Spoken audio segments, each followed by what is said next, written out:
Have you ever wondered what makes a financial mutant?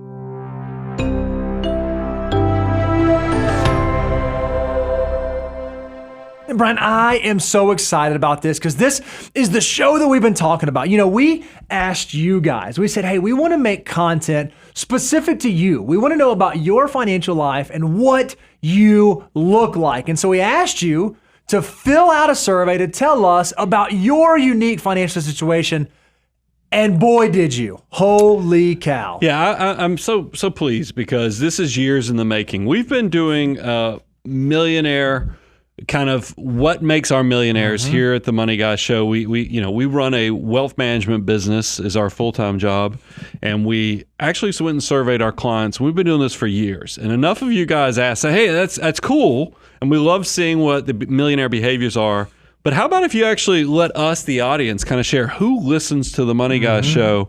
And Bo, here's what blows my mind is that we decided to ask the question or release the survey while I was hanging out with the mouse down in Florida. Yep. So I'm on vacation, and we had a goal. What's funny is that we do the ABC plan for about everything we do, and we had this dream goal of how many results we were going to receive. I'll never forget, I called you the day after y'all did the live stream, and you're like, Brian, we've already blown past the number. So give me the scoop. How did this thing play out? So we set a goal. We said if we could hit this number, then this would be success. This is all worth it. Be great.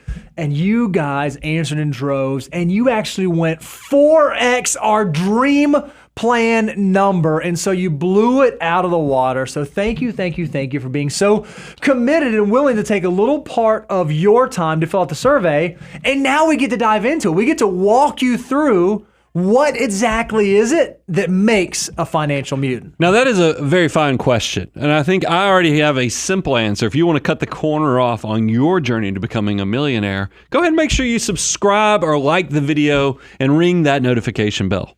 So, Brian, as we looked at this data, it was really, really interesting. There were some conclusions that we were able to draw as we started going through the data. And the first thing, when it comes to being a financial mutant, one of the really interesting things is that it is not a number. When we think about financial mutants, it's not just people that make a certain income or just people that have a certain net worth or just people that fill in some specific number. What's amazing is financial mutants permeated all different ages, all different income ranges, and it was pretty spectacular to see. Yeah, I mean, if you think about this, one of the things I was pleased to see is that 25% of our audience it makes less than $100,000. That's household income, by the way. So that's both spouses. Now, it is interesting when you look at this. Yeah, there are a lot of people in the 100 to 200,000. Sure. But I always remind myself, yep, there's two people working there likely. But I love seeing how the incomes are spread across our financial mutants. So our financial mutants, it's not like they are celebrities or executives, or they are really everyday folks. Now, everyday folks that have done well in their careers, but these aren't people that are making millions and millions of dollars a year. These are people who have a good job and make a great income and are able to provide for their financial goals. And when we actually dove into it, when we think about financial goals and building wealth, you guys were amazing. We asked, okay, what does your household net worth look like? I thought this one was a little bit mind-blowing. Well, I love that it's not all concentrated. It shows that this really is the visual of what a community looks like, is because we have people from at the beginning of their journey, we have people who have built up a substantial sum of money, and then we've got people all the way in between, and I imagine there's a lot of messy middle out there as well.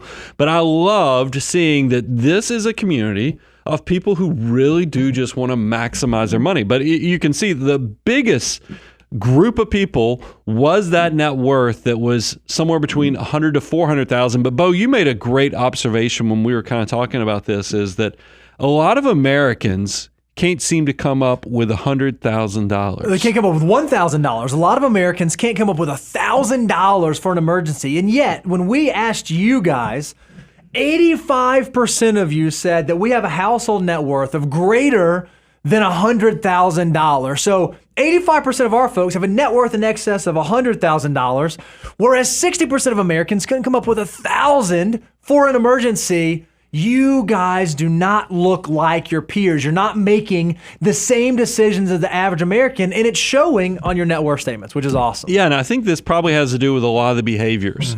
And because that's what I want to do, show one more stat and then talk about those behaviors.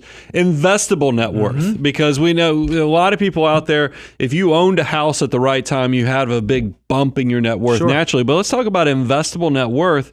Once again, it's kind of amazing is because it shows to me, once again, Americans, even Americans that are 60 and greater, have a hard time coming up with $100,000. But somehow with the Money Guy audience, 78% of you have investable assets greater than $100,000. That's absolutely amazing. And I think it has a lot to do with always be buying, maximizing your journey, automating your wealth building process, and all these things that are just setting up the guardrails, but also the great behaviors that let those small decisions turn into your great, big, beautiful tomorrow. And so as we thought about this, obviously we asked these questions. We're hoping that you are tracking your net worth and you're tracking your liquid assets so that you can see through time, am I ultimately moving towards my goals? If you're not doing that, we have a great tool. You can go to learn.moneyguy.com. Check out our net worth tool. We're actually provide you a dashboard of the information that we think you should be looking at every single year. And if you start doing this today, whether you're someone at the very beginning of your journey or maybe you're already in financial independence, I believe that you will be amazed once you start putting these practices into place at how much your financial circumstances change just by keeping a view on it year over year over year over year. So let's go in a little deeper. Let's talk about it's all about optimizing your wealth building tools. That's exactly right. And I think that what's funny is that you see a lot of people when we talk about wealth building tools, Financial Mutants are willing to work with the full toolbox. It's not just these kind of guides to say, hey, we don't trust you, so we're going to shut this tool down, or this doesn't work because for the average American. And I've realized us Financial Mutants, we are a unique group. It's a disciplined group of people that we do, and it's the discipline that allows us to make full use of all things. And one of the first things that's going to surprise people is let's talk about the tool of credit cards. Yeah, a lot of financial people in the finance space will discourage all credit card use. They'll say that, hey, no, you can't use that. You have to cut them up. You have to freeze them. You can't use them. Well, that's not the case. That's not our view when it comes to how we think about credit cards. We think that there's a right way to do it and there's a not right way to do it. And when we look at our folks, it seems like they align with that view. Well, we even have a saying, and I don't mind, we'll start this off because this lets us jump right into the data. We like to say credit card use is okay. And as you can see, 96% of our Financial Mutants are using credit cards. Yep. And I think that probably is going to blow up a lot of other content out there where they're saying, hey, you can't do anything with credit cards. And that's just, we have this wealth management firm with all these successful people that we've been doing content on. And it's the same way with them as well, is that for a lot of people who don't struggle with basic discipline, where you can live on less than you make and you can use all the tools, credit card use is okay. However, I'll flip the script and let you know, one of the things we always say, if you're one of these people that can't pay off your balance every month, then credit card debt, no way. That's right. And that's the part, once again, our audience echoes that. If you look at 94% of our Financial Mutants are not carrying a balance on their credit cards, you completely get it. If you are part of that 6% that does carry a balance, maybe you're brand new. We're so happy you're here, and hopefully you recognize that that's not the way that you ought to manage your financial life, because compounding interest can be absolutely your greatest ally when it comes to wealth building. But if you let it work against you, it can be absolutely devastating. It's why, Brian, you have the thing up? Oh yeah, I got it. It's why we have the Financial Order of Operations, which is a 9-step tried and true process. And high interest debt, which is what credit cards is, falls right there at the very beginning at step 3. Well, I love, and this is probably a great segue. You can't get ahead if you're paying a bank 20%. So that's why credit card debt really is a no way. If you're not, the only way you can use a credit card is if you're paying it off every month. And that's why this is step 3 of the Financial Order of Operations. Now, moving on to the next step. Step 4 is emergency reserves. Let's see what our financial mutants do with their emergency reserves. Yeah, so basically we asked you guys this question. When it comes to emergency reserves, when it comes to how much cash you keep on hand, what does that look like? And 68% of our financial mutants have a fully funded emergency fund. Well That's done. somewhere between 3 to 6 months of living expenses in liquid cash. So you guys understand that this is the very thing that can keep your financial life out of the ditch. We said already at the beginning of the show, 60% of Americans can't come up with $1,000 for an emergency. And yet here we are, almost 70% of our folks have a fully funded emergency fund. You guys look different than the world around you. Well, and keeping on this trend of following the financial order of operations, step 5 of the financial order of operations is obviously taking advantage of that tax-free growth. We like health savings accounts. But there's an unfortunate trend when we talk about health savings accounts. Remember, even to fund a health savings account, you have to have a high deductible health plan. And we always talk about what makes HSA so great is their triple tax advantage. You get a tax deduction on the front end. They get to grow completely tax deferred. And if you use it for medical expenses, it's completely tax-free withdrawals. That's an amazing opportunity. But unfortunately, only 13% of Americans are using and maximizing those HSAs because they're putting the money in, taking the tax deduction, but they're immediately clearing it out to pay medical expenses for the year. They're using it as a kind of a clearing account. Financial mutants understand that you actually want to invest that money to let it grow and potentially get the tax-free withdrawals. So that's why I love to show, Bo, 82% of financial mutants are actually investing their health savings account, meaning they're maximizing that triple tax advantage versus only 13% of Americans. It's almost the exact opposite. It's almost like a totally contrarian view of how to use these accounts, and they can be amazing wealth building tools into the future for you. And you guys recognize that, you understand that, and you're taking advantage of it. Can I be so bold is that when we started covering this content, that HSA investment number for Americans was 4%, then it went to 6%. It was a super low number. It's even in Millionaire Mission, I quote that. So this is kind of a new thing that it's trending up to this 13%. Can I single-handedly say I think that our Money Guy audience is skewing the data up? When you see 82%, that's not a rounding error. You guys are actually making a difference, and I think it's showing up in a lot of this data as it rolls through. All right, so when we talk about being a financial mutant, we've already said it's not a specific number, and we said it is about optimizing the financial tools that are available to you. Let's talk about another thing that it's not, that I think the public gets wrong. It's not status symbols. It's not about showing the world around you how wealthy you are and how well you're doing. Oftentimes, the folks that are doing that are not actually walking the walk. They're putting up a false facade of what their financial life actually looks like. But when it comes to you guys, that's not the case. Yeah, I will say we do a lot of content talking about people are driving their wealth around instead of actually saving and building assets and having a reliable piece of transportation. They're actually buying stuff that's way more than their wallet can afford. When we ask people, are you using 23/8 and having to finance cars, or how do you pay for car purchases?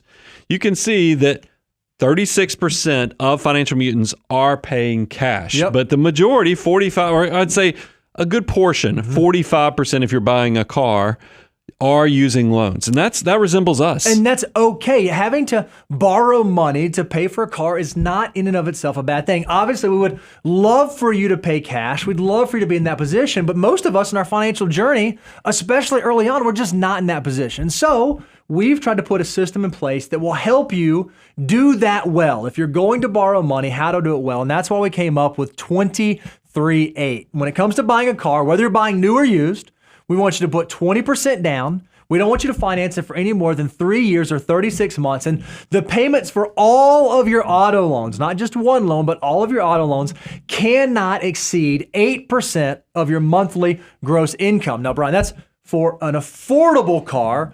Sometimes people try to use this and stretch, and that's why we have two little caveats to make that not the case. Yeah, that's why it's luxury cars, same as cash. You know, I don't know if you got a bonus or something coming up, but you got to be able to pay this off within the year. And then also your car payments should not and cannot exceed what your monthly investment amount are. And this is one of those stats. I wouldn't be a good coach if we didn't squeeze you a little bit. We know you guys came in at 36% of you are paying cash. I do think it's worth noting that when you look at our millionaire survey of our clients, the number comes in at 65% are paying cash. So this is an area where I know as people have more success, they will be paying more cash because that's the ideal thing. But I think this does show it's okay to be a financial mutant who uses financing, especially with 23.8, to keep yourself honest with yourself on what you can truly afford so you can make sure you're building wealth through your job. And the other thing that you guys do incredibly well is your behavior, not just in terms of how you buy the automobile, but how you utilize and use the automobile. We asked you basically, hey, when you buy a car, how long do you use it? How long does it last? And 68% of our respondents, 68% of you guys say, I drive a car for more than 8 years. That is far from the norm. We see everyday Americans that want to trade in their car every 2 years, every 3 years. That's not the case for you guys. You recognize that it is a depreciable asset that can get you from point A to point B. So you are driving it for a long time and allowing your dollars to work for you instead of driving around your wealth. So this is why this is probably, let's say, if you're this good and you understand, we had a great short that kind of went quasi-viral. And this is the key thing that we were saying is that to have success, you need to drive your cars longer. You know, if you're flipping them every 2 to 3 years, you're probably doing it wrong. So that's why you probably need a tool. Let's keep you on the straight and narrow with this. If you go to moneyguy.com/resources, we actually have a great calculator where you can fill in all of your data and see actually how much money or how much car you can actually afford. Another thing when we think about consumption decisions, obviously we talk about automobiles, but one of the largest purchases that most of us will ever make is when we go to buy our homes. And a lot of folks have fallen into the trap of buying way more home than they can afford. Now, don't mishear us. We understand housing prices have risen rapidly over the past couple of years, and interest rates have moved up as well. So it's allowed for houses to become more expensive. But we thought it would be interesting. We said, okay, when we look at our financial mutants, we think about you guys that live in all different parts of the country, from high cost of living areas to low cost of living areas. Where does your home stack up? Are you guys living in mansions? Are you flaunting your wealth? Are you showing just how well off you're doing? And the number's really interesting. I think the one that really caught me the most off guard is that as you guys responded, 29% of you said you don't own a home. Yeah. So basically 1 in 3 said either I'm choosing not to own a home or I'm not at that place yet. I'm going to make sure before I make that consumption decision, I've done the things I'm supposed to do and I'm in the place to buy the house that I should be buying instead of stretching it and allow myself to get way out ahead of my skis. And then the other thing I think is 40% of you actually own homes that are less than $500,000. You can see it falls off very quickly. Like it's barely, I couldn't even see on the greater than 5 million. Sure. You don't even see the number hardly. So it does show that there is a band, but you guys, it shows that you're good resource allocators. You're not, all of your wealth is not all in the house. Because I don't want you to be as house rich, life poor. You're making sure you're following our 25% housing rules and other things so that you actually can have margin in your life to not only live your best life, but also so you can save and invest for the future. If you are someone who is in that 29% that does not own a home, or maybe you own a home and you're thinking about transitioning now that interest rates have come down and you want to move into another home, I would encourage you to go to moneyguy.com/resource. We have a great home buying checklist. Basically, it walks you through the things you ought to think about before you make this giant life purchase. So it will help you with some of the qualitative decisions around buying a home. Well, then I would encourage you, while you're at moneyguy.com, we also have a home buying calculator to help you figure out how much can I afford based on where I'm at in my financial journey, based on my household income, how much house is too much and how much house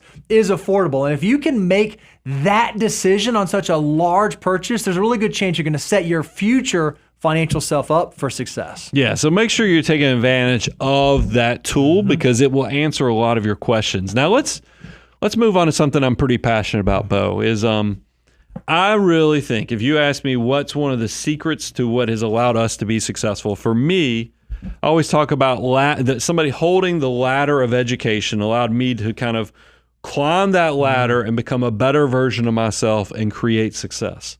But unfortunately, education in a lot of ways is coming up empty for the younger generation. Is because what used to cost like $3,000 a year for me to go to college now seems like it's $20,000. That's right. And you're like, things are getting more expensive.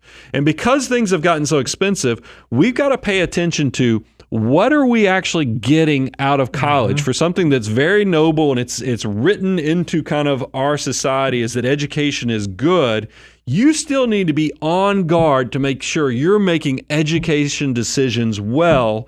So what did we find out when we looked at our financial mutants when it comes to college and education expenses? Yeah, it's really interesting. There was this thought, or I think it was when you were growing up, it was sort of the way that I was growing up. Well, the way that you go about having success is you need to go to the most prestigious university, and you need to have the most prestigious degree, and you need to have the top of the line ladder. That's the thing that you work towards. And perhaps we were sold a bill of goods that maybe was not as accurate as we thought that it was. And so we asked our folks, okay, based on income level, based on where you've made it in your financial life thus far, what type of institution did you attend? Did you go to a public college? Did you go to a private college? Did you go to a mix of the two, or a trade school, or did you not go to college at all? And we found that 60% of financial mutants across all income ranges, from under $25,000 a year in income all the way up to over $1 million of income, attended public universities. So these are not people that had to go to an Ivy League, that had to go to a private school, that had to go to a specific and unique institution in order to achieve some sort of level of financial wherewithal to have a high income later in life. What I also liked about this data, now I think it's very interesting. For those of you who are listening to the podcast, I would encourage you to go to check it out on YouTube so you could see the stratification by income, because we did stratify this chart by income, and you can see that college really does kind of, yes, it's got some slight fluctuation, but it is amazing. It stays, above, right around 50%, up to 60%. Our college, our public college. The thing that it doesn't say, maybe we can improve next year, because I think that this is a college hack, is that I know a lot of people that go to community schools for the first 2 years, and then they can transition into public especially, but even private potentially, and it will just cut the corner off of what college has to cost. Like even in Tennessee, if you go to community college, the state of Tennessee just pays those costs for students for those first 2 years. So get creative, because we have a rule about education, because when in this period of time where we're in right now, where student loan debt just seems to be crushing an entire generation, we have a rule to try to keep your head above water, and that is you don't want your student loan exceeding your first year income. So if you can keep that rule in check, and that's why maybe it's community college for the first 2 years, maybe it's looking at where do I go to school? It's also making sure that whatever degree you're choosing is going to have the earning potential to actually extinguish the debt. Make sure you're not skipping out on that planning step. And we wanted to say, okay, let's put some practicality to this rule. Like, if are people actually following this rule? Is this something realistic? Can you do tools and tricks like going to community college for the first few years and then getting your degree from the bigger school or the more prestigious school or the more specialized school? And what's really, really interesting is over 75% of our financial mutants followed this rule. About 11% of you said, hey, what I graduated with student loans was about equal to my salary. And 65% of you said that my first year pay was greater than my loan balance. So you guys intuitively are doing this. So if you're someone who has children that are going to go off to college, or maybe you're influencing someone going off to college, or maybe you yourself are about to go off to college, make sure you think through this, because when it comes to building future financial independence, it's going to make it a lot easier if you are not starting deep in the hole of student loan debt. And I don't mind adding the extra layer, because we do, like I said, we survey our clients as well, our millionaire clients. And what we found there, and we didn't ask it on this question, maybe this is something we can add in the future, but we do ask of our millionaire clients, is that how many of you work in your field of study? And it was the exact inverse of where the public is, because it was close to 3/4 of our clients actually do work in their field of study, which unfortunately greater than 70% of students coming out and getting in the workforce do not actually work in their field of study. So it's once again showing and confirming, be very deliberate with your choices when it comes to education. I still stand by the fact that I think education is noble. It is good for you, but you got to go in with your eyes fully open and make sure you're actually getting the value out of it. Don't let somebody take advantage of you and sell you a degree that's just not going to be able to generate the yield to where you can even pay it back. So when we think about being a financial mutant, we've said, okay, it's not the consumption decisions that we're making. That's not the way that we become a financial mutant. And it's not a specific number, and it's about optimizing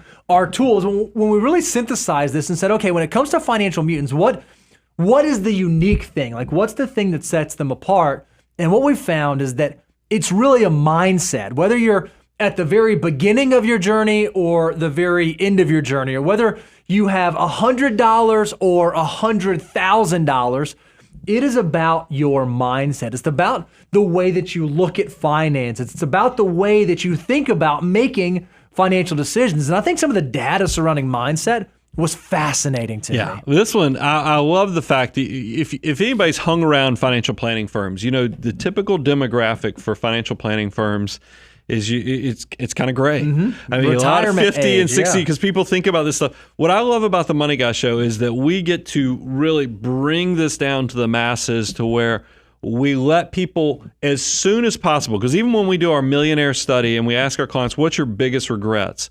Very successful people still say, I wish I'd have started sooner. So you can imagine my joy, I mean, literally joy, when we figured out that the actual age that most of you guys who's filled out where you discovered you had an interest in personal finance, and I like to think we had something to do with this, Bo, was 26 years of age. That blows my mind. I think about someone in their mid-20s, specifically 26 years old, figuring out how powerful making sound financial decisions can be, and figuring out how much you can do with very, very little is mind-blowing. If you think about the wealth multiplier for a 26-year-old, it is 38.54. That means every dollar that a 26-year-old puts to work today can turn into $38 by the time that they get to retirement. You can go out to moneyguy.com/resources and see this. That means that if you just start thinking about it at age 26, that's when you first discover and you say, man, I want to be a millionaire. That's a goal that I have.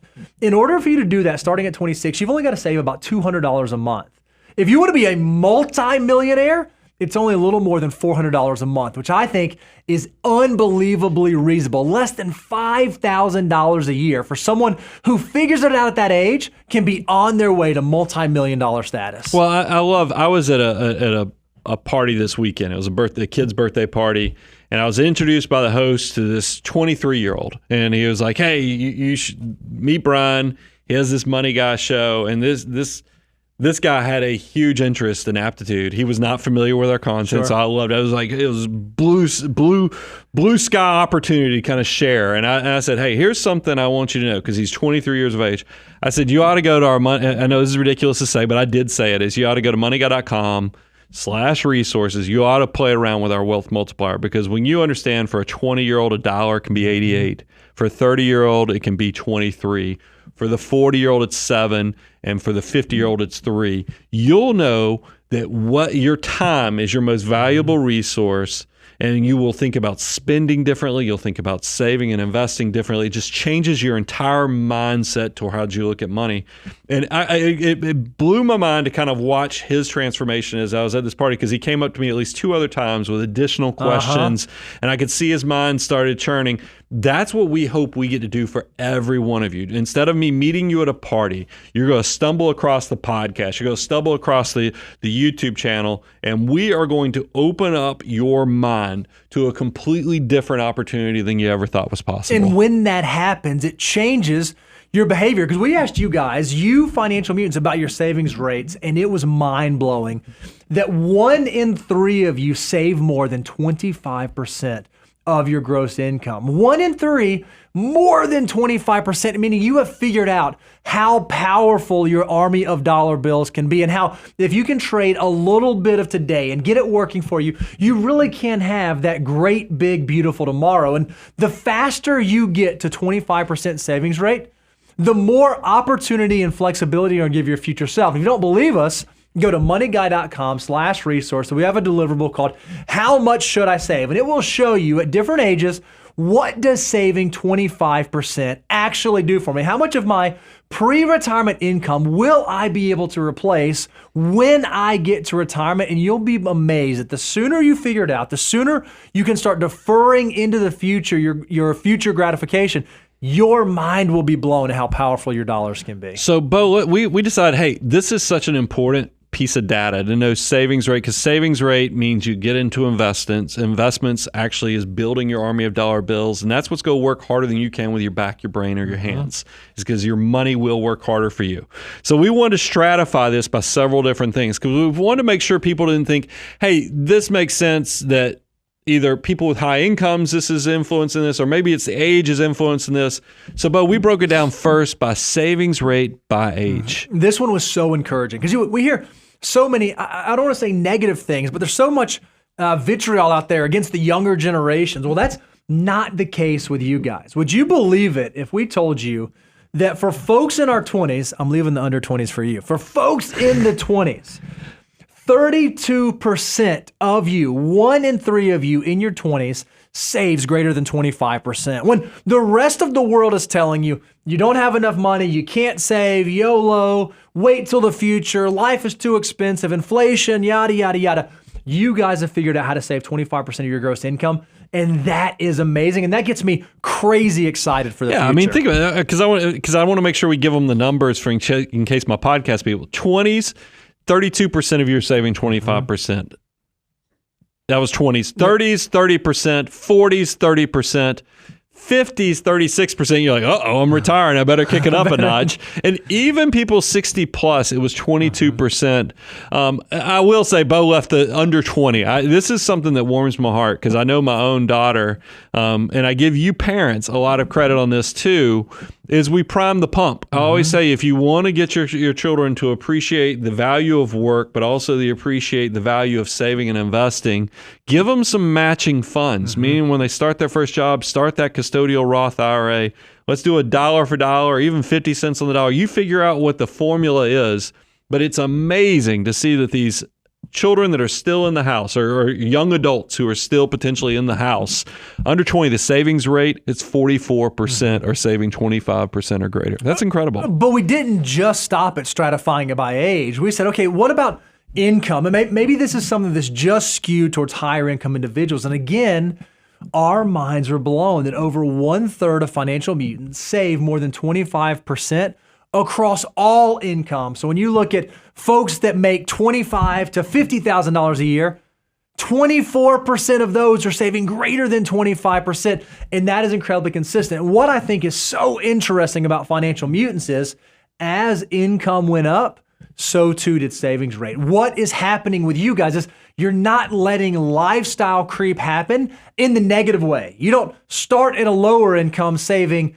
10%, and then your income goes up and your savings rate does not follow suit. As you guys make more money, you actually save more money, which again is setting your future self up for success. That is financial mutant behavior. I want to close out with my favorite stat, and I love that this is what we get to close with. I tell you guys all the time is that I feel like we're surrounded in negativity. If you think about when you watch the nightly news, when you look on social media, if you're not careful how you've structured what you look at, you'll think everything is negative. Sky's always falling. Sadly, when Pew Research, kind of surveyed the American psyche to see what are people, do you classify yourselves as pessimists or optimists?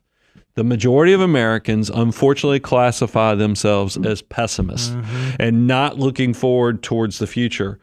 I consider this one of those things that you are my folks for sure, is because when we actually surveyed our audience and said, hey, do you consider yourself a pessimist or an optimist?